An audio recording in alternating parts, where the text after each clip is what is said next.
بسم اللہ الرحمن الرحیم ان الحمد للہ نحمده ونستعینه ونستغفره ونعوذ باللہ من شرور انفسنا ومن سیئات اعمالنا من يهده الله فلا مضل له ومن يضلل فلا هادي له وأشهد أن لا إله إلا الله وأشهد أن محمدا عبده ورسوله أرسله بالحق بشيرا ونذيرا أما بعد فإن خير الحديث كتاب الله وخير الهدي هدي محمد صلى الله عليه وسلم وشر الأمور محدثاتها وكل محدثة بدعة وكل بدعة ضلالة وكل ضلالة في النار أعوذ بالله من الشيطان الرجيم بسم الله الرحمن الرحيم وما أرسلناك إلا رحمة للعالمين.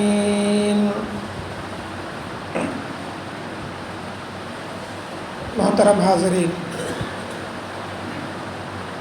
علماء اکرام، بزرگوں، عزیزوں اور اسلامی بھائیوں، ساری تعریفیں، بڑائی، بزرگی، کبریائی، برتری، حمد و ثنا، تعریف و توصیف اللہ رب العالمین کے لیے ہے، جس نے ہم تمام کو انسان بنا کر پیدا کیا، ایمان اور اسلام کی دولت سے مالا مال فرمایا، اور آج اس کے دربار میں حاضر ہو کر اس کی عبادت کرنے کی توفیق بخشی. تھوڑی دیر کے لیے سوچ کر دیکھیں، اللہ خالق ہے، اس کو سارے اختیارات حاصل ہیں، اور ہم بندے اس کے سامنے بے بس ہیں. اگر اللہ ہمیں انسان نہ بناتا، جانور بنا دیتا، کیا یہ ناممکن تھا؟ نہیں تھا. اللہ ہمیں انسان بناتا، ایمان اور اسلام کی دولت سے دور رکھتا، تو کیا اللہ کے لیے ناممکن تھا؟ نہیں. یہ اللہ کا بڑا احسان ہے کہ اللہ نے ہمیں اشرف المخلوق بنایا، ایمان کی دولت اللہ نے نصیب فرمائی. اس کی ہمارے دل میں بڑی قدر ہونی چاہیے، اللہ کا ہمیشہ شکر ادا کرنا چاہیے. اللہ کے رسول صلی اللہ علیہ وسلم کی جو خصوصیات تھیں، ان میں سے ایک بڑی خصوصیت یہ تھی، اللہ کے رسول ہوں اور صحابہ کرام ہوں، ایمان کی فکر ہمیشہ رہی ہے. آپ ہر بڑی دعا اٹھا کر دیکھ لیں، اللہ کے رسول نے وہ ایمان کے لیے بھی دعا کی ہے، ہدایت کے لیے بھی دعا کی ہے. کہ اللہ کے رسول ہدایت پر نہیں تھے، اللہ کے رسول سے بڑھ کر دنیا میں کوئی ہدایت پر نہیں تھا، لیکن ہدایت سے بے نیاز نہیں تھے رسول، وہ تڑپ رہتی تھی اللہ کے رسول. آپ سنن ابو داؤد کی حدیث ہے، اللہ کے رسول دو سجدوں کے درمیان دعا کرتے تھے، اللہم اغفر لی ورحمنی واہدنی، اے اللہ میری مغفرت فرما، میرے اوپر رحم فرما، مجھے ہدایت کا سیدھا راستہ دکھا. نمازوں میں سورہ فاتحہ کی جو اہمیت ہے کہ اس کے بغیر کوئی نماز نہیں ہوتی، اس کی بڑی وجہ یہ ہے کہ اہدنا الصراط المستقیم، یہ دعا اس کے اندر ہے کہ اللہ ہمیں سیدھے راستے کی ہدایت دے. وطر کی نماز کی اہمیت ہے، وطر کی دعائیں شروع ہوتی ہے اللہم اہدنی فیمن ہدیت. تو ہدایت، اس سے کبھی ہم بے نیاز نہ رہیں، ہدایت اس سے کبھی ہم بے نیاز نہ رہیں. صحابہ کرام کو اپنی دنیا کی فکر نہیں ہوتی تھی، اپنی اولاد کی اتنی فکر نہیں ہوتی تھی جتنی اپنے ایمان کی فکر ہوتی تھی.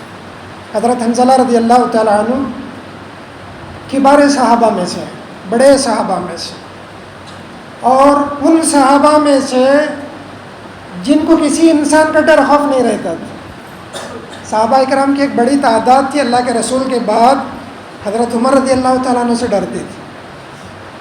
حضرت عمر کے سامنے صحابہ کی بولتی بند ہو جاتی تھی.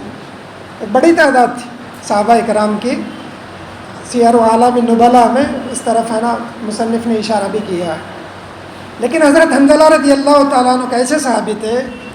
حضرت حنظلہ رضی اللہ تعالیٰ عنہ جیسے حضرت عمر خلیفہ بنے، حضرت عمر ایک مرتبہ گزر رہے تھے، خلیفہ بننے کے بعد ابتدائی زمانے کا وقت واقعہ ہے، حضرت حنظلہ عمر کو بولے عمر ٹھہرائے، بلا کر ان کا جو کالر تھا، کپڑے تھے، کپڑے انہوں نے ایسے پکڑ لیے، حضرت عمر کے کپڑے پکڑ کر بتایا عمر کل تک تم صرف ہے نا اللہ کے رسول کے ایک صحبت یافتہ آدمی تھے، اللہ کے رسول کی ہے نا تربیت تمہیں ملی تھی، اللہ کے رسول سے ایمان ملا تھا، آج تم مسلمانوں کے خلیفہ بنے ہو، لیکن یاد رکھنا کبھی بھی غرور اور گھمنڈ میں نہیں آنا کہ تم ہے نا خلیفہ بنے ہو۔ اگر یہ غرور اور یہ گھمنڈ آ گیا اور تم نے کوئی اپنی ذمہ داری میں کوتاہی کی، یہی ذمہ داری کل قیامت کے دن تمہیں برباد کرنے کا ذریعہ بنے گی، جہنم میں لے جانے کا ذریعہ بنے گی۔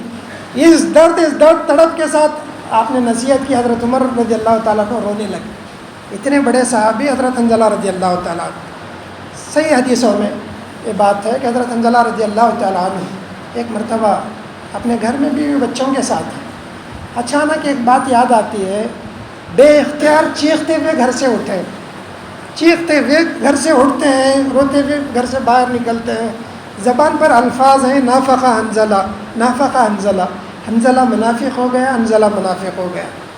راستے میں حضرت ابو بکر رضی اللہ تعالیٰ عنہ ملتے ہیں، حضرت ابو بکر کی شان کسے نہیں معلوم ہے، حضرت ابو بکر رضی اللہ تعالیٰ عنہ فرماتے ہیں حنظلہ یہ کیا کہہ رہے ہو تم اپنی زبان سے، کیا تم جیسا آدمی بھی کبھی منافق ہو سکتا ہے؟ حضرت حنظلہ فرماتے ہیں نہیں ابو بکر مجھے لگتا ہے میں منافق ہو گیا۔ اللہ کے رسول نے منافق کی پہچان یہ بتائی ہے کہ سامنے ایک انداز میں رہتا ہے، پیچھے ایک انداز میں رہتا ہے۔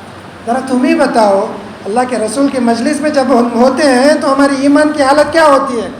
اللہ کے رسول جنت کا تذکرہ کرتے ہیں تو ہمارا ایمان ایسا تازہ رہتا ہے، ایسے محسوس ہوتا ہے ہماری آنکھوں کے سامنے جنت ہے۔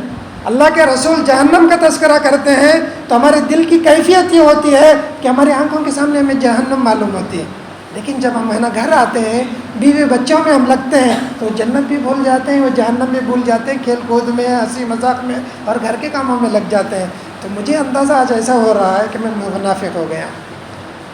حضرت ابو بکر رضی اللہ تعالیٰ عنہ پریشان ہو گئے، انہوں نے بتایا حنظلہ میری بھی وہی کیفیت ہے، میری بھی وہی کیفیت ہے۔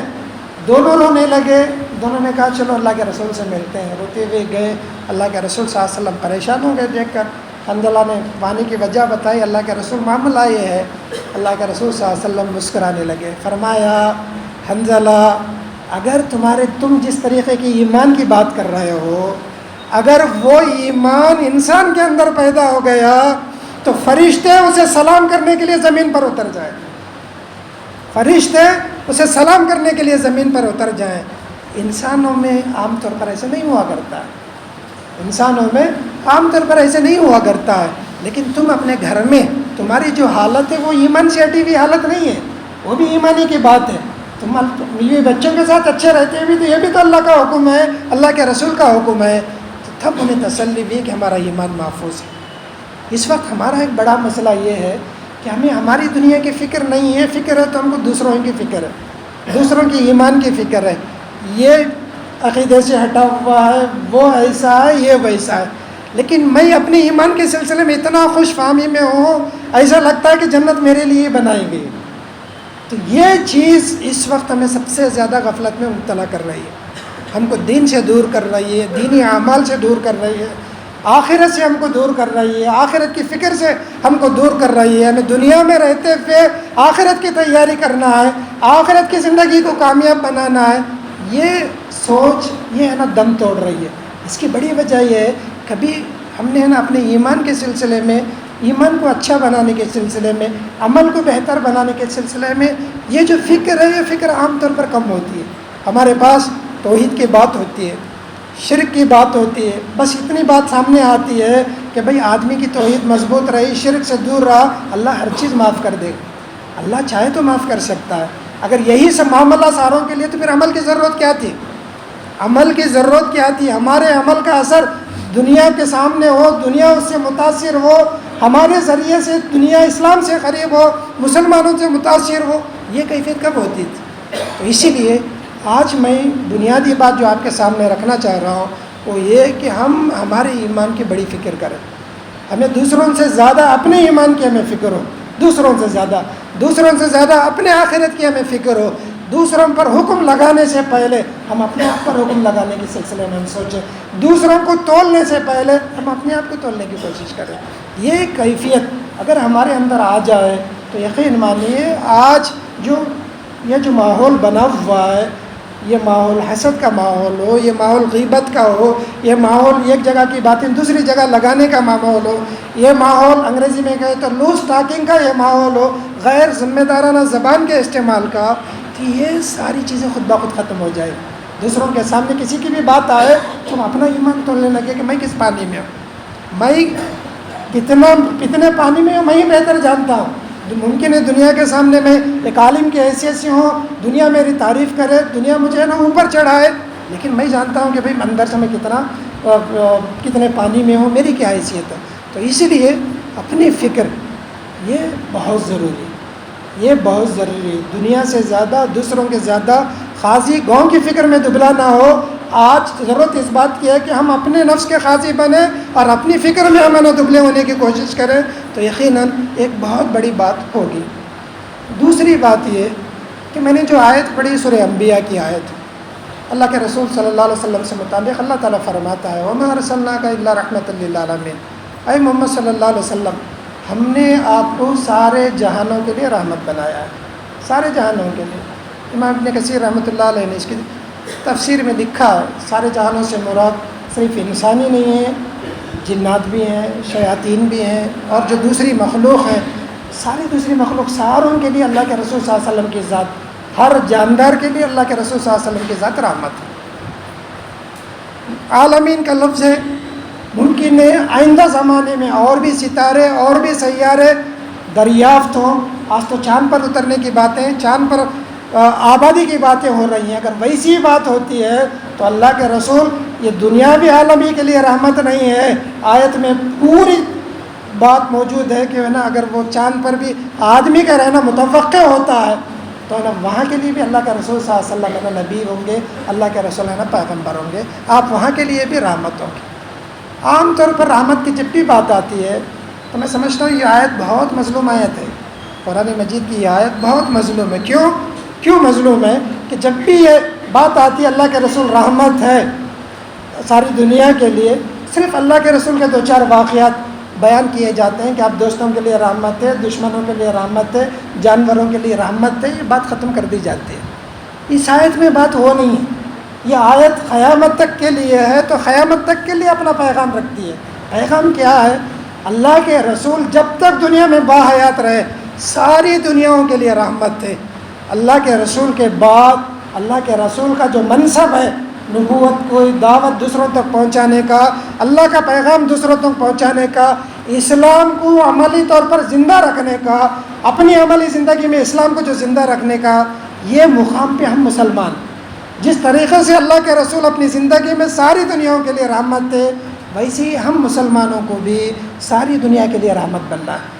ہم مسلمانوں کو بھی ساری دنیا کے لیے رحمت بننا ہے. ہم مسلمانوں کو دنیا کے لیے رحمت، کسی کے لیے تکلیف، کسی کے لیے زحمت، کسی کے لیے مصیبت، کسی کے لیے درد سر ہم کو ہے نا بننا نہیں. اس وقت دین کا صحیح تصور نہیں ہونے کی وجہ سے دین کا تصور محدود ہو گیا. دین کا تصور محدود ہو گیا. اس آدمی کی مثال، دین کی مثال اب ایسی ہو گئی ہے، 4 اندھوں کو ایک ہاتھی ملا. آپ نے بچپن میں جو سلیبس تھا کینیڈا کا اس میں پڑھا ہوگا کہ 4 اندھوں کے لیے ایک کہانی ہے، ایک ہاتھی ملا. اندھوں نے ہاتھی کو چھو کر دیکھ لیا. بعد میں ان سے پوچھا گیا بھائی ہاتھی کیسا تھا؟ جس نے اس کے کان پکڑے تو اس نے بتایا کہ ہاتھی سوکھ کے جیسے تھا. جس نے اس کے پیر ملے دیکھے اس نے بتایا ہاتھی جو ہے بالکل ہے نا بڑے پیڑ کی طرح تھا. جس نے اس نے ہے نا دم پکڑی، دم ملی، اس نے ہے نا دم کی تعارف کرا دی. سب لوگوں نے ہاتھی کو دیکھا، ہاتھی کے بارے میں کہا، لیکن ہاتھی کا صحیح تعارف کرایا نہیں کرا. کسی کو دم ملی صرف اتنی ہی، کسی کو پیر ملا، کسی کو کان ملے. اس وقت معاملہ ہمارا امت کا یہی، ایک ایک آدمی نے، ایک ایک جماعت نے ایک ایک حصہ پکڑ لیا. کسی نے شمائل اختیار کیا، اللہ کے رسول کے پٹکے کا ہے نا کلر کیسا تھا. کسی نے نا فضائل کا راستہ اختیار کیا، کسی نے مسائل کا راستہ اختیار کیا، اور کسی نے دلائل کا راستہ اختیار کیا. لیکن دین کا جو تصور تھا کہ دین دنیا کے لیے کیا پیغام رکھتا ہے، کہ اس کی ذات دنیا کے لیے رحمت بننا ہے، یہ بات اس طرف توجہ ہماری ہے نا بہت کم رہی۔ صحیح مسلم کی حدیث، راوی حضرت ابو ہریرہ رضی اللہ تعالیٰ عنہ، اللہ کے رسول صلی اللہ علیہ وسلم ایک مرتبہ پوچھتے ہیں صحابہ اکرام سے، اتدرون من المفلس، کہ جانتے ہو مفلس آدمی، کنگال آدمی کون ہے؟ یعنی ایسا آدمی جو بہت مالدار تھا، اچانک اس کی ساری دولت ختم ہو گئی، کنگال ہو گیا، روڈ پر آ گیا، ایسا آدمی کون ہے جانتے ہو؟ صحابہ کرام نے، عام بات تھی اس لیے آگے بڑھ کر صحابہ کرام نے فرمایا ان المفلس فینا من لا درہم لہ ولا متاع، اللہ کے رسول ہم اتنا جانتے ہیں کہ مفلس آدمی وہ ہوتا ہے جس کے پاس دینار و درہم نہیں ہے، روپیہ پیسہ نہیں ہے۔ اللہ کے رسول صلی اللہ علیہ وسلم نے فرمایا کہ میری امت کا مفلس آدمی یہ نہیں ہے، ان المفلس من امتی من یاتی یوم القیامہ بصلاۃ وصیام وزکاۃ، میری امت کا مفلس آدمی وہ ہے جو قیامت کے دن بڑی بڑی نیکیوں کے ساتھ آئے گا، ڈھیر ساری نیکیوں کے ساتھ، بصلاۃ، اس کے پاس ہے نا نماز کی بڑی بڑی نیکیاں ہوں گی، وصیام، اس کے پاس روزے کی بڑی بڑی نیکیاں ہوں گی، وزکاۃ، اس کے پاس صدقات اور خیرات کی بڑی بڑی نیکیاں ہوں گی، لیکن اس کے ساتھ ساتھ اس نے کچھ کام کیے ہوں گے، غلط کام۔ کیا کام کیے ہوں گے؟ وَيَأْتِي خَشَّةَ مَعَاذَا، کسی کو ناحق اس نے گالی دی ہوگی، وَسَفَكَ دَمَ هَذَا، کسی کا ناحق اس نے خون بہایا ہوگا، وَأَكَلَ مَالَ هَذَا، کسی کا ناحق اس نے مال ہڑپ لیا ہوگا، وَضَرَبَ هَذَا، کسی کو اس نے ہے نا ناحق مارا ہوگا، لوگوں کو تکلیف دینے کے ایسے ایسے کام اس نے ہے نا کیے ہوں گے۔ ایسا آدمی فرشتے اللہ کے سامنے لائیں گے، جیسی وہ آئے گا قیامت کا دن، سارے کے سارے لوگ سامنے ہیں، وہ لوگ اٹھ کر ٹھہر جائیں گے اللہ کے سامنے جن کو اس نے دنیا میں تکلیف دی تھی، کسی کو گالی دیا نہ، کسی کا خون بہایا، کسی کو مارا توڑا، کسی کو اور تکلیف دی، یہ سب لوگ ٹھہریں گے جن جن کو تکلیف، اٹھ کر کہیں گے اللہ اس نے دنیا میں مجھے ناحق مارا، دنیا میں مجھے ناحق اس نے گالی دی، دنیا میں مجھے ناحق تکلیف پہنچائی۔ اللہ کے سامنے تو کوئی جھوٹ نہیں بولے گا، اللہ تو اس دن انصاف ہی کرے گا، اللہ تعالیٰ اس دن انصاف کرے گا۔ کیا انصاف کرے گا؟ صحیح مسلم کے حدیث میں آگے فرشتوں سے اللہ فرمائے گا کہ دیکھو آج دینے کے لیے اس کے پاس نیکی ہے، تو ایسا کرو جن جن لوگوں کو دنیا میں اس نے تکلیف دی ہے ان کی تکلیف کے برابر اس کی نیکیاں اٹھا کر تقسیم کرتے جاؤ۔ جن جن لوگوں کو اس نے دنیا میں تکلیف دی ہے، اس کے پاس آج دینے کے لیے نیکی ہے، تو اس کی نیکی اٹھا کر لوگوں میں تقسیم کرتے جاؤ۔ فرشتے تقسیم کرنا شروع کر دیں گے، تھوڑی دیر کے بعد اس کی نیکیاں ختم ہو جائیں گی، لیکن دنیا میں جن کو تکلیف اس نے دیا ہے وہ لوگ باقی رہیں گے۔ اللہ سے فرشتے کہیں گے اللہ اس کی نیکیاں ختم ہو گئیں، لوگ ابھی باقی ہیں جن کو اس نے تکلیف دیا۔ پھر اللہ انصاف کرے گا۔ اللہ کا انصاف کیا ہوگا کہ آج دینے کے لیے اس کے پاس نیکیاں نہیں ہیں، تو ایسا کرو کہ جتنی تکلیف اس نے لوگوں کو دی ہے اس تکلیف کے حساب سے ان کے گناہ اٹھا کر اس کے سر ڈال دو، ان کے گناہ اٹھا کر اس کے سر ڈال دو۔ حدیث کے راوی کہتے ہیں فرشتے کرنے کے بعد اس آدمی کو جتنی عزت کے ساتھ لائے تھے اتنی ذلت کے ساتھ لے جا کر جہنم میں داخل کر دیں۔ بھائی کوئی قصہ اور کہانی نہیں سنا رہا ہوں، صحیح مسلم کی حدیث ہے، راوی اس حدیث کے حضرت ابو ہریرہ رضی اللہ تعالیٰ عنہ ہے۔ میں اور آپ ایک ٹھنڈے دل سے اس حدیث پر سوچیں۔ عام طور پر ہمارے پاس ایک مسلمان کی پہچان کیا ہے؟ ایک مسلمان کی پہچان، بھائی مسلمان، اچھا مسلمان کون ہے؟ ہم بولتے ہیں بھائی جبہ پائجامہ پہنا ہوا آدمی ہو، ٹوپی پہنا ہوا آدمی ہو، چہرہ چھوڑا ہوا آدمی ہو۔ اب آپ میں یہی پہچان ہے، زیادہ سے زیادہ تھوڑا دوسرے اور ایک سیڑھی چڑھے، نماز پڑھنے والا آدمی اچھا مسلمان، نماز پڑھنے والا، دوسروں کو سلام کرنے والا اچھا مسلمان، کچھ صدقہ اور خیرات کرنے والا اچھا مسلمان۔ حج، کئی حج کرے ہیں اس نے، سال میں ایک مرتبہ عمرے کو جا کے آتا ہے، یہی تصورات ہیں۔ لیکن کبھی ہمارا خیال یہ نہیں جاتا یہ اچھا مسلمان اس لیے ہے اسلام کی پابندی کرتے ہوئے دوسروں کو تکلیف نہیں دیتا ہے، دوسروں کو ڈبا کر اپنا گھر آباد نہیں کرتا ہے، دوسروں کی تجارتوں کو برباد کر کے اپنی تجارت کو آگے نہیں بڑھاتا ہے، حلال و حرام کی تمیز اس کے پاس ہے، اللہ نے دولت دی ہے تو دولت کے ذریعے سے دوسروں کے دکھ درد یہ دور کرتا ہے۔ کبھی یہ تصور ایک اچھے مسلمان کا آتا ہے ہمارے پاس؟ یہ تصور نہیں آتا ہے۔ نماز، روزہ، زیادہ سے زیادہ یہی چیزیں ہمارے پاس دینداری کی تصویر ہے، معاملات نہیں ہے۔ کعبے کو چکر لگانے والا آدمی جو ہے بھلے ہی سال میں ایک مرتبہ جا کے عمرہ کر کے چکر لگا کے آتا ہو، اور بھلے ہی اس جو دولت اس میں خرچ کرتی ہے وہ لوگوں کو چکر دے کر نہ لگانے کی دولت ہو، ان کی فکر نہیں ہوتی. یہ سمجھا جاتا ہے کہ بھئی لوگوں کو دنیا زندگی پر چکر دیتا رہا لیکن ایک چکر لگانے کی وجہ سے اس کے پورے گناہ دھل گئے. نہیں، ایک اچھے مسلمان کی پہچان جو ہے ایمان کے ساتھ، عقیدے کے ساتھ یہ ہے کہ اس کی ذات سے کسی دوسرے کو تکلیف نہ ہو، اس کے معاملات صاف ستھرے ہو، اس کے معاملات اچھے ہوں، وہ اپنے معاملات کی وجہ سے کسی دوسرے کو تکلیف دینے والا نہ ہو، تکلیف دینے والا نہ ہو. اس کا احساس، اس کا شعور اللہ کے رسول صلی اللہ علیہ وسلم نے چھوٹے چھوٹے مسائل سے لے کر بڑے بڑے مسائل تک آپ نے اس کا خیال رکھا. دسیوں حدیثیں، جمعہ کا وقت ہے، احادیث میں اللہ کے رسول صلی اللہ علیہ وسلم نے کبھی جمعہ کا خطبہ دیتے ہوئے اپنے خطبے کو روک کر کسی بات کی تاکید کی. وہ صرف 2-3 مقامات ہی حدیث میں، 2-3 ہی مقامات ایسے ہیں جہاں اللہ کے رسول نے خطبے کو روک کر کسی بات کی طرف توجہ آپ نے دلائی. ایک موقع تو وہ ہے کہ ایک صحابی آئے، خطبہ شروع ہونے کے بعد بیٹھ گئے. اللہ کے رسول نے خطبہ روکا، ان صحابی سے فرمایا مسجد کا حق ادا کرو، 2 رکعت مختصر نماز سے پڑھ لو. ان میں ایک موقع یہ تھا کہ ایک صحابی دیر سے آئے مسجد میں، لوگوں کو ہٹا کر آ رہے تھے، لوگوں کو پھلان کر آ رہے تھے.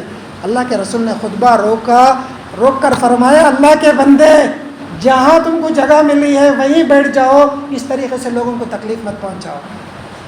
اللہ کے رسول کو یہ بھی گوارا نہیں تھا کہ بھئی ایک آدمی نماز میں بیٹھا ہوا ہے، خطبہ سن رہا ہے، اس کو ہٹا کر اسے تکلیف دی جائے.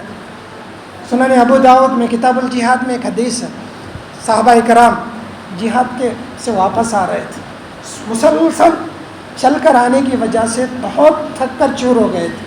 شام کا وقت سورج ڈھل گیا. اللہ کے رسول صلی اللہ علیہ وسلم نے ایک جگہ پڑاؤ ڈالنے کا حکم دیا. جیسے ہی حکم ملا، جس کو جہاں جگہ مل گئی وہ ہے نا اپنا سامان روک دیا، پڑ گیا.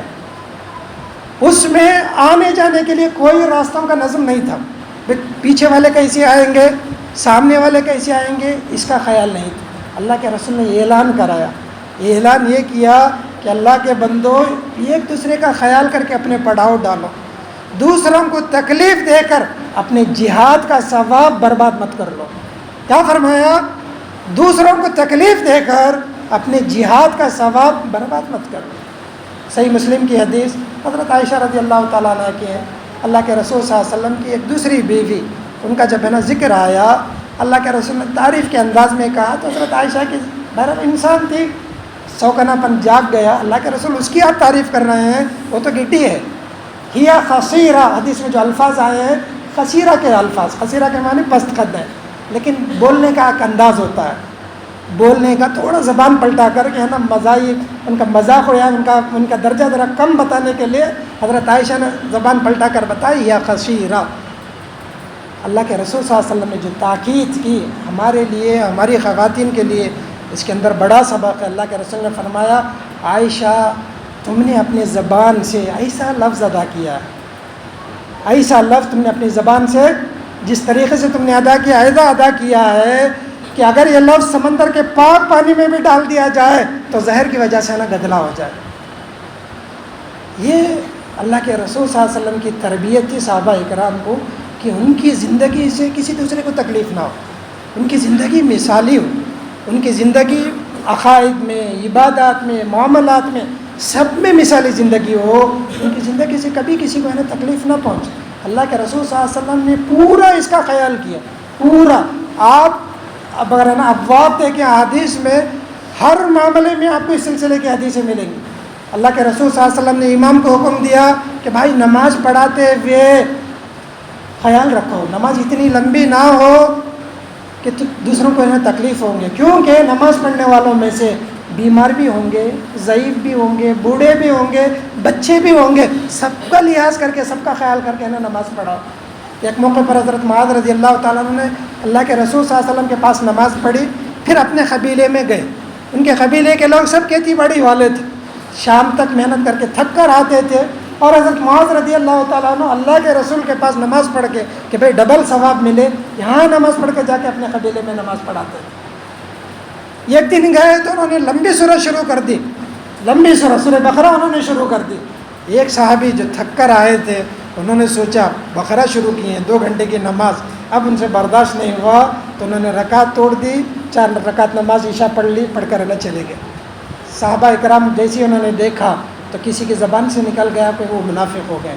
عام طور پر منافقوں کی نشانی ایسی ہوا کرتی۔ ان صحابی کو معلوم ہوا کہ بھئی ایسا معاملہ ہوا ہے تو بڑی تکلیف ہوئی، جا کر اللہ کے رسول سے سارا ماجرا بیان کیا۔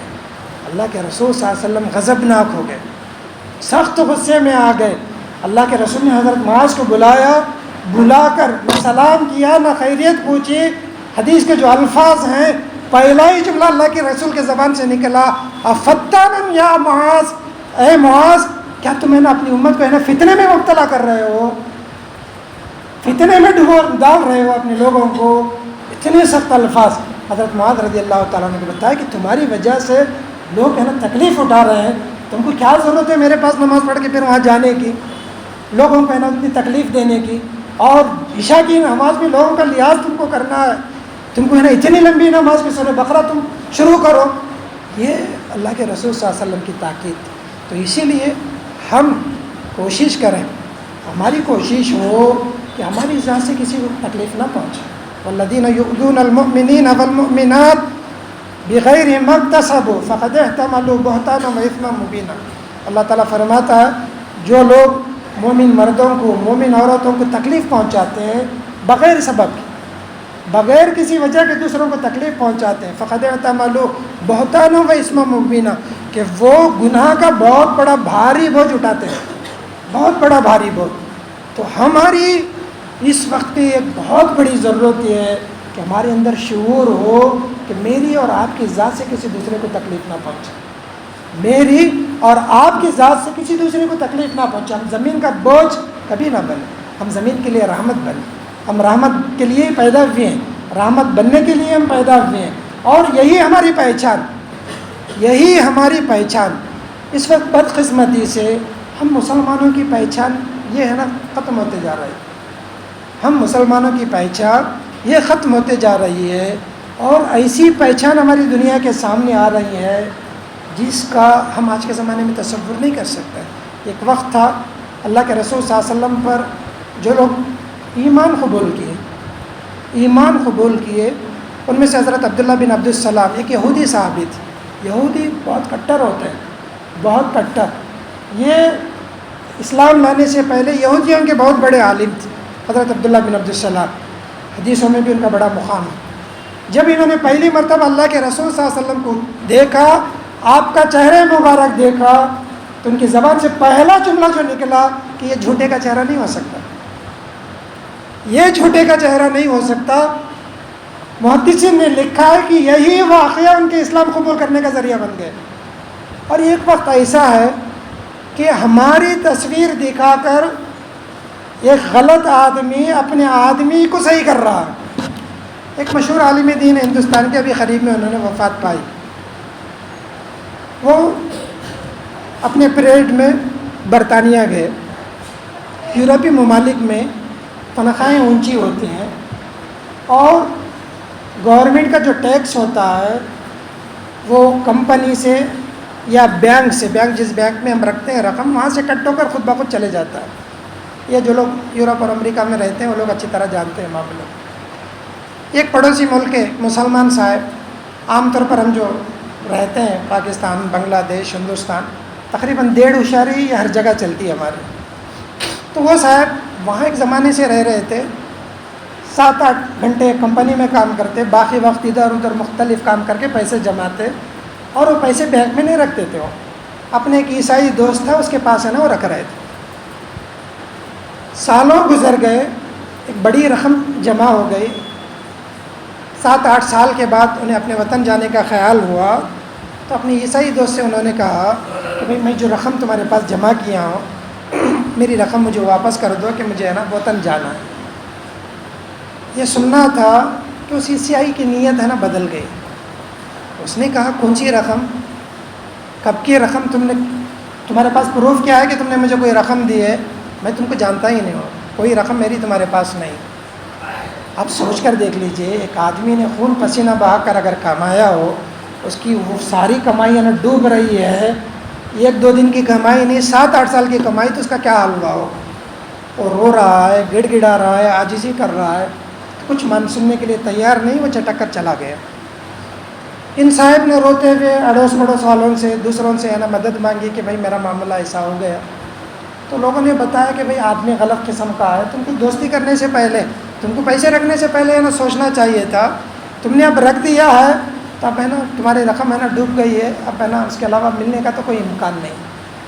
لیکن ایک صاحب نے بتایا کہ یہ کوشش ہو سکتی ہے کہ یہ آدمی سنڈے چرچ کو، فلاں چرچ کو جاتا ہے، ہفتے میں ایک دن چرچ کو جاتا ہے، وہاں اپنے آپ کو وہ مذہبی بتاتا ہے، وہاں کا جو پادری ہے وہ بہت اچھا آدمی ہے، وہاں کا جو پادری ہے عمر والا ہے، بڑا اچھا آدمی ہے، یہ ایک صورت ہے، ممکن ہے کچھ کوشش کر کے دیکھو، جا کر اس پادری سے کہو، ہو سکتا کچھ تمہارے کام آئے۔ وہ ڈوبتے کو تنکے کا سہارا، یہ گیا، جا کر پادری کے سامنے معاملہ رکھا، تو اس کی حالت دیکھ کر پادری کو اندازہ ہو گیا کہ سچا آدمی ہے، مظلوم آدمی ہے۔ اس نے کہا تھوڑے دن صبر کر لو، سنڈے تک صبر کر لو، پھر اس کے بعد میں بتاتا ہوں، تو منڈے آ کر مجھ سے ملنا۔ وہ پادری ذہن میں رکھ لیا اس بات کو۔ اب یہ جو ظالم تھا، سنڈے اس کے پاس گیا، جا کر عبادت کے لیے گیا، گناہ معاف کرانے کے لیے، تو پادری نے کہا کہ مجھے تم سے ایک ضروری کام ہے، ایک 5-10 منٹ کے لیے ملنا ہے۔ بہت خوش ہوا، اتنا بڑا پادری مجھ سے ملنا چاہ رہا ہے، بیٹھ گیا۔ بعد میں جیسے یہ پوری پریئر کا معاملہ ختم ہوا تو اپنے کمرے میں بلا لے کے گیا۔ جانے کے بعد یہاں سے آپ ذرا غور سے سنیے، جانے کے بعد اس نے کہا کہ میں نے سنا ہے کہ تم مسلمان ہو گئے ہو۔ کیا کہا؟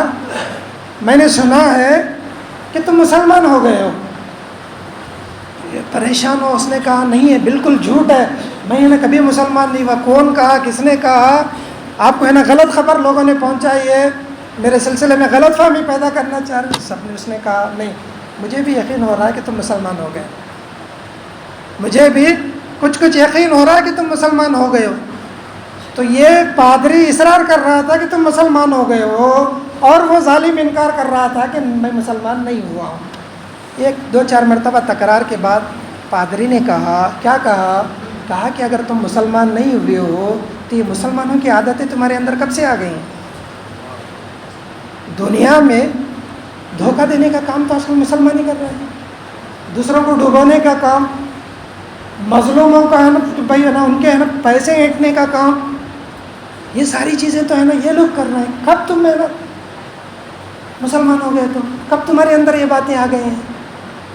یہی 2-3 الفاظ جملے تھے، سننا تھا، پسینے سے شرابور ہو گیا، گھر گیا، پیسے وغیرہ ادھر ادھر سے جمع کیے، مسلمان دوست کو تلاش کیا، اس سے معافی مانگی، اس کی رقم لوٹا دی، اور لوٹا کر کوئی زائد بھی اس کو دے کر معاملہ کر دیا۔ ایسے واقعے بہت سے ہیں، 1 سے 2-3 واقعے میں بتا سکتا ہوں، وقت میرے پاس کم ہے۔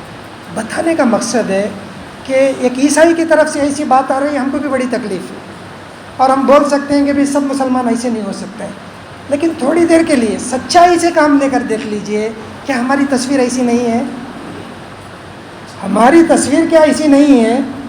عمر آباد میں ایک شعبہ ہے، نو مسلموں کی تعلیم اور تربیت کا، 2 سال کا، جو بھی نو مسلمان بنتے ہیں ان کی تعلیم اور تربیت کے سلسلے کا ایک شعبہ ہے۔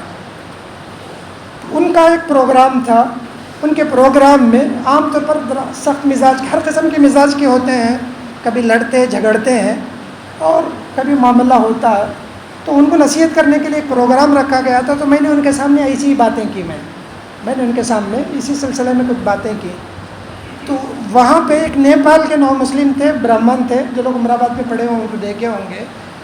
میں نے ان سے یہی بتایا کہ ہم کو رحمت بننا ہے، ہم کو ہماری ذات سے کسی کو تکلیف نہیں پہنچانا ہے۔ اگر ہماری ذات سے دوسروں کو تکلیف پہنچاتے ہیں تو کل اللہ کے پاس اس کی گرفت ہوگی۔ ہم مسلمان، ہم ساری چیزوں کو چھوڑ کر، آپ مسلمان بن کے آئے تھے، کس لیے آئے؟ دوسروں کو تکلیف دینے کے لیے۔ یہ ہماری پہچان نہیں، ہماری تصویر نہیں۔ ہماری تصویر تو بہت صاف ستھری ہے، ہماری تصویر ایسی ہے کہ ہمارا چہرہ دیکھ کر لوگ مسلمان ہو جائیں، یہی ہماری تاریخ ہے، یہی باتیں قرآن میں ہیں، یہی باتیں حدیث میں ہیں۔ میں بہت جوش میں یہ باتیں کہنے لگا تو وہ جو 9 مسلم برہمن تھے، نیپال کے تھے، وہ روتے ہوئے اٹھ کے ٹھہر گئے، روتے ہوئے ٹھہر گئے۔ انہوں نے بتایا کہ بھائی ان کو تسلی دی. میں نے اپنی جگہ یہ سمجھا شاید میری کوئی بات ان کو تکلیف پہنچائی کہ وہ اٹھ کر ٹھہر گئے ہیں, میری تقریر کو روک رہے ہیں. تو میں نے پوچھا کیا بات ہے؟ انہوں نے بتایا میرے والد جو ہیں وہ گورنمنٹ ٹیچر تھے, بہت شریف آدمی تھے. تو انہوں نے اپنی زندگی میں جو رقم ان کی تنخواہ کی ملتی تھی, گھر کے اخراجات کے علاوہ ایک رقم نکال کر غریب بچوں کو تعلیم میں لگاتے تھے. انہوں نے محلے میں ہندو رہتے ہوئے بھی کبھی ہندو نہ دیکھا نہ مسلمان دیکھا. ان سے پڑھنے والے مسلمان بھی تھے, ان کے اپنے خرچ پر پڑھنے والے ہندو بھی تھے, لیکن یہ چھوٹی چھوٹی رقم جمع کر کے پوری زندگی میں ایک پلاٹ ہی خرید سکے, پوری زندگی میں. اور پوری زندگی ان کی گزری کرائے کے گھر میں. اور جب ریٹائرڈ ہو گئے تو ریٹائرڈ سے جو رقم ملی اس کے ذریعے سے انہوں نے گھر بنا لیا. جیسے گھر مکمل ہوا, ایک مسلمان دعوے دار اٹھا, اس نے کہا کہ میرا گھر ہے. بعد میں تحقیق کی گئی تو معلوم ہوا چوری سے اس نے جگہ رجسٹریشن کرا لی تھی, چوری سے کرا لی تھی. پھر وہ اسٹے ہو گیا گھر میں, والد صاحب نہیں جا سکے, والد صاحب نہیں جا سکے. اور کورٹ میں معاملہ گیا تو لڑنے کی طاقت والد صاحب میں نہیں تھی, زندگی بھر اسی تکلیف میں رہے. میں جب مسلمان ہوا تو والد صاحب کو سب سے زیادہ تکلیف یہ تھی کہ میں مذہب بدلا ہوں تو میں عیسائی کیوں نہیں بنا, مسلمان کیوں بنا, میں عیسائی کیوں نہیں بنا یا دوسرے مذہب کا کیوں نہیں بنا, میں مسلمان کیوں بنا. وہ مسلمان جس نے میرے والد کی زندگی بھر کی جو کمائی تھی, زندگی بھر کا جو چین و سکون تھا, وہ چین و سکون چھین لیا. والد صاحب کو میں اسلام کی دعوت دیتا, اتنی تکلیف محسوس کرتے, اتنی تکلیف محسوس کرتے. اسی حالت میں ان کا انتقال ہو گیا.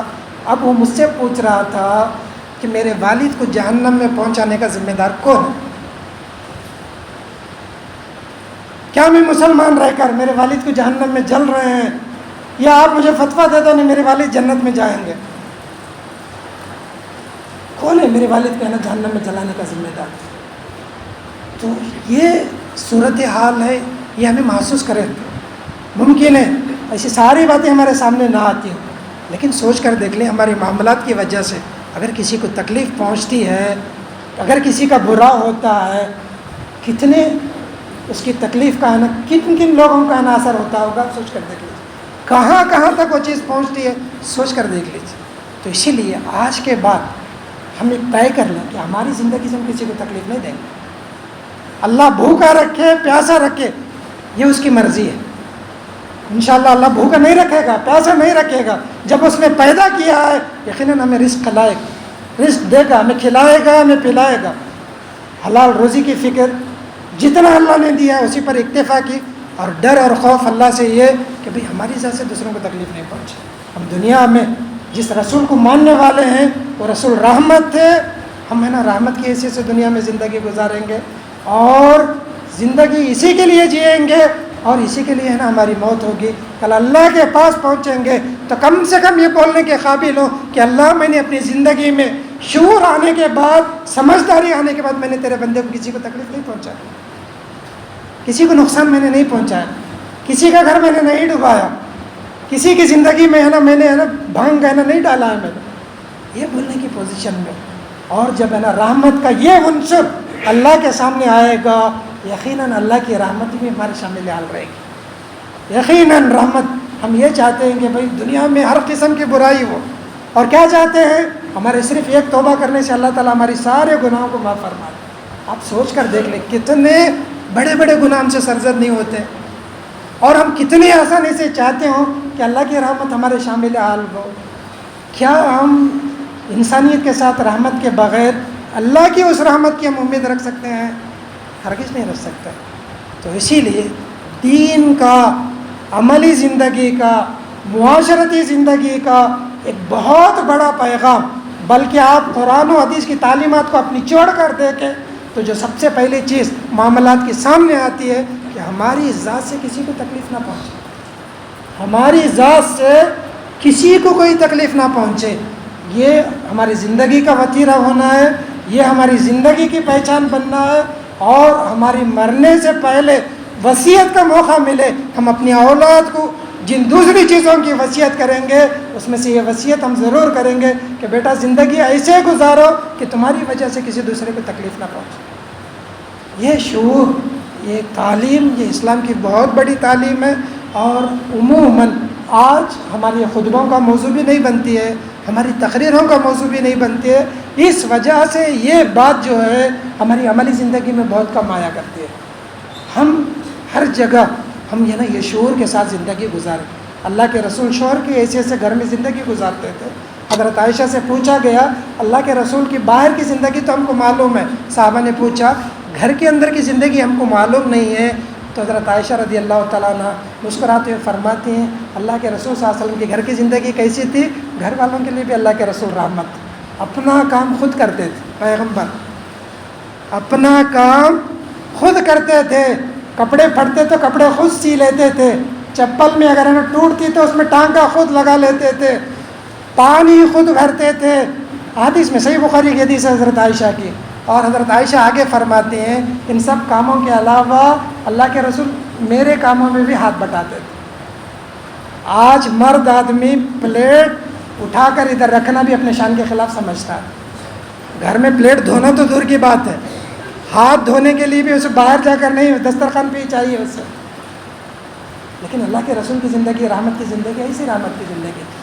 تو یہ چیز جہاں بھی رہیں، مسجد میں رہیں، مدرسے میں رہیں، آفس میں رہیں، چلتے پھرتے ہم رہیں، گھر میں رہیں، بیوی کے لیے، بچوں کے لیے، ماں باپ کے لیے، بھائی بہنوں کے لیے، اڑوس پڑوس کے لیے، رشتہ داروں کے لیے، مسلمانوں کے لیے، غیر مسلموں کے لیے، بچوں کے لیے، بڑوں کے لیے، مردوں کے لیے، عورتوں کے لیے، سب کے لیے ہماری زندگی رحمت کی زندگی بنے۔ ہماری زندگی ہم تھوڑی دیر بھی گزاریں تو ہم کچھ نقش چھوڑ کر جانے والے بنے کہ واقعی ہماری رحمت کا نقش نہ دوسرے آدمی قبول کرے۔ اگر یہ کیفیت ہماری ہوتی ہے تو یقین مانیے اللہ کے رسول صلی اللہ علیہ وسلم کی زندگی کا ایک مثالی حصہ جو ہے وہ حصہ ہم قبول کرنے میں کامیاب ہوئے، اور وہ رنگ ہم دنیا میں دکھانے میں کامیاب ہوئے۔ بات بہت بڑی تھی، میں نے آپ کے سامنے ایک امانت کے طور پر رکھا ہے، ورنہ یہ ممبر جس سے آج میں ٹھہر کر خطبہ دے رہا، یہ ہمارے بہت محترم اساتذہ ہماری پڑھائی کے زمانے میں یہاں خطبہ دیا کرتے تھے۔ مولانا عبدالصبور صاحب رحمۃ اللہ علیہ جب وہ خطبہ دیتے آنکھوں میں آنسو رہتے، یہاں سے بیٹھ کر سننے والے ایک اثر قبول کر کے جاتے تھے۔ مرتضیٰ بھائی بالکل سامنے ان کے ہوا کرتے تھے، درس کے موقع پر بہت سامنے ہوا کرتے تھے، یہ ہم نے دیکھا ہے۔ جناب عبدالکریم صاحب مسجد کی انہوں نے بڑی خدمت کی، ایسی خدمت کہ ہم نے عملی زندگی میں ویسی خدمت ہم نے نہیں دیکھی۔ وہ بھی خطبہ دیا کرتے تھے، بولنا روانی سے نہیں ہوتا تو لکھ کر لاتے تھے، لکھ کر لاتے تھے، ایسی معاملہ ہوتا وہ نوٹ بک کھول کر ہے نا خطبہ دیتے تھے۔ ایسے زمانہ ہم نے دیکھا ہے، ایسا ایک مقدس ممبر ہے اس پر ہے نا ٹھہرتے تھے۔ آج میرے بھی جذبات وہی تھے کہ یہ بزرگ، یہ لوگ تو دنیا میں دوسروں کو فائدہ پہنچا کر چلے گئے، پتہ نہیں ہم ان کے نقش قدم پر چلنے والے، دنیا کو فائدہ پہنچانے والے، دنیا کو ہے نا تکلیف کا ذریعہ نہیں بننے والے ہم کب بنیں گے۔ اور ان سب اللہ تعالیٰ ان سب بزرگوں پر اپنی رحمت نازل فرمائے، ان کی خبروں کو اللہ تعالیٰ نور سے بنے، اور خاص کر کے مسجد کے جو بانی ہیں جناب عبدالقادر صاحب، جن کی بڑی تڑپ 1971-72 میں آج سے 52 سال پہلے انہوں نے یہ مسجد قائم کی، اور جب اللہ نے دولت دی تو انہوں نے اپنے گھر کی، اپنی زندگی کی، اپنی بیوی بچوں کی فکر انہوں نے نہیں کی، پہلے مسجد بنانے کی، اپنے پورے صرفے کے ساتھ، اپنے ذاتی پیسوں کے ساتھ انہوں نے مسجد بنائی، اور مدرسے کا یہ حصہ ہمارے وہ بزرگ اساتذہ، بڑے بڑے اساتذہ جنہوں نے 100 سال کی زندگی گزاری، ان سے ان کے تعلقات رہے، وہ بتایا کرتے تھے ہم کو کہ مدرسہ انہوں نے بنایا تو دیواریں ہی ٹھہرا کر سکے، پیسے ختم ہو گئے، بڑی مشکل سے جو پیسے اگر ہے نا جمع ہوئے تو صرف اینٹ کی ٹین ہے نا وہ ڈال سکے، اینٹ کی ٹین، بلکہ اگر میں اور آگے بڑھ کر بولوں وہ بھی سیکنڈ ہینڈ ٹین تھی، کہیں ہے نا گجری بھی ملی ہوئی لا کر انہوں نے ڈالا، اور مدرسہ انہوں نے شروع کیا، اور یہ مسجد اور یہ مدرسے کی جگہ تقریباً ان کے ایک آدمی کے صرف خاص سے، بعد میں مدرسہ چلانے کے لیے چندہ وہ یہ ساری چیزیں بات کی، ایک آدمی نے دنیا کو فائدہ پہنچانے کے لیے یہ کوشش کی۔ آج 52 سال گزر رہے ہیں، ہاف سینچری تو گزر ہی گئی ہے، لوگ یہاں نماز پڑھ رہے ہیں، کتنا بڑا فائدہ ہو رہا ہے، کتنے یہاں اجتماعات ہوئے، کتنے یہاں بیانات ہوئے، کتنے لوگوں کی زندگیاں سنوری، کتنے بچے یہاں پڑھ کر چلے گئے، کتنا ثواب ان بزرگوں کو ملتا ہوگا۔ اللہ ایسی ہی لوگوں کی ایسے بزرگوں کے نقش قدم پر ہم کو بھی چلائے تاکہ ہماری آخرت بھی بہتر ہو، ہماری آخرت بھی کامیاب ہو، اور اس راستے پر چل کر ہم بھی جنت کے مستحق بنے، اللہ تعالیٰ ہمیں بھی جہنم سے بچائے، آمین۔ بارک اللہ لنا ولکم فی القرآن العظیم ونفعنا وإیاکم بالآیات وذکر الحکیم، انہ تعالی جواد کریم ملک بر رؤوف رحیم ربنا علیہ۔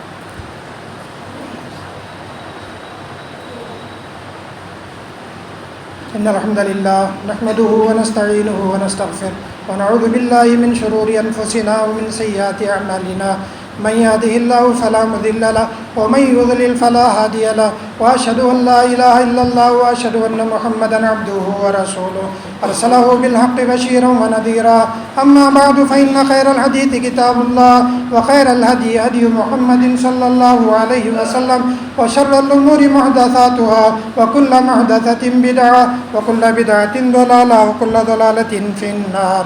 أعوذ بالله من الشيطان الرجيم، بسم الله الرحمن الرحيم، إن الله وملائكته يصلون على النبي يا أيها الذين آمنوا صلوا عليه وسلموا تسليما، اللهم صل على محمد وعلى آل محمد كما صليت على إبراهيم وعلى آل إبراهيم إنك حميد مجيد، اللهم بارك على محمد وعلى آل محمد كما باركت على إبراهيم وعلى آل إبراهيم إنك حميد مجيد، اللهم انصر من نصر دين محمد صلى الله عليه وسلم واجعلنا منهم، واخذل من خذل دين محمد صلى الله عليه وسلم ولا تجعلنا منهم، عباد الله رحمني ورحمكم الله، إن الله يأمر بالعدل والإحسان وإيتاء ذي القربى وينهى عن الفحشاء والمنكر والبغي يعظكم لعلكم تذكرون، اذكروا الله يذكركم وادعوه يستجب لكم، ولذكر الله تعالى أعلى وأولى وعز وجل وأتم وأكبر۔